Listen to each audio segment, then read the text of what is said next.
जबकि किसानों पर सबसे ज्यादा अत्याचार हुआ ये कौन नहीं जानता है। समझ नहीं आता किस मुंह से सशक्त नारी की बात करते हैं। आधी रात में मिट्टी का तेल डालकर बेटी की लाश को जलवा दिया। 70 लाख नौकरियां देने की बात कही थी 2017 के घोषणा पत्र में। भारतीय जनता पार्टी के संकल्प पत्र को लेकर कांग्रेस प्रवक्ता अंशु अवस्थी ने जमकर निशाना साधा है। उन्होंने कहा कि 5 साल सत्ता में रहने वाली बीजेपी चुनाव के समय फिर से झूठ का पुलिंदा संकल्प पत्र के रूप में लेकर आई है। कृषि समृद्धि की बात कर रहे हैं, लेकिन पिछले 5 साल में क्या किया? किसानों पर गाड़ी चढ़ाई, 4000 करोड़ गन्ना किसानों का पैसा अभी भी बकाया है, 3 काले कानूनों से किसानों की जान ले ली। उन्होंने कहा कि सशक्त नारी की टैगलाइन देने वाली आधी रात में बेटियों को जलवा दिया।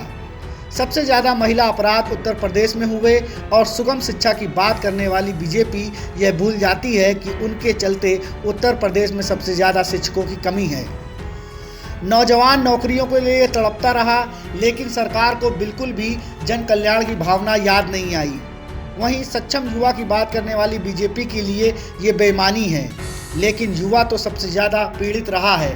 70 लाख नौकरी का वादा 2017 में बीजेपी ने किया था। युवा लगातार सवाल पूछ रहा है कि नौकरियां कहां हैं। सरकार ने कोई जवाब नहीं दिया। बीजेपी सरकार की तमाम असफलताओं को कांग्रेस प्रवक्ता ने गिनाया।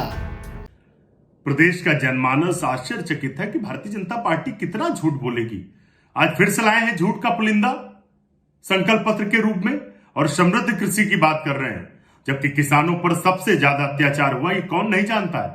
प्रदेश में गाड़ियां चढ़ाई गई किसानों के ऊपर और सरकार हत्यारे केंद्रीय मंत्री को बचाती रही।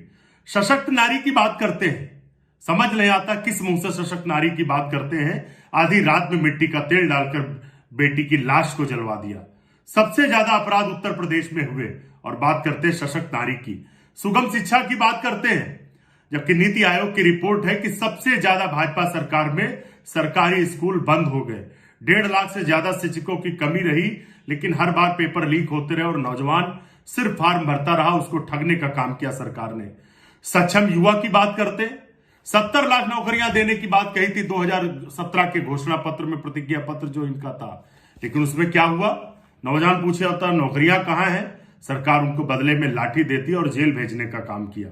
स्वस्थ प्रदेश की बात करते हैं, लेकिन कोरोना काल में सभी ने देखा और अब तो उत्तर प्रदेश पूरे देश में स्वास्थ्य सेवाओं में सबसे नीचे फिसड्डी राज्य बन गया। ये भाजपा सरकार की कार्यशैली है। सुशासन और अर्थव्यवस्था दोनों बर्बाद हो गए। उत्तर प्रदेश में जंगल राज की बाढ़ आ गई। आधारभूत संरचना सबसे ज्यादा ध्वस्त हुई। सबका साथ सबका विकास का नारा देने वाली भारतीय जनता पार्टी के मुख्यमंत्री दिन रात जहरीली भाषा उगलते रहे और परिणाम समाज में जो सामाजिक संरचना थी, सद्भाव था, उसमें जहर घोलने का काम करते रहे। प्रदेश का नौजवान इस सच्चाई को जानता है।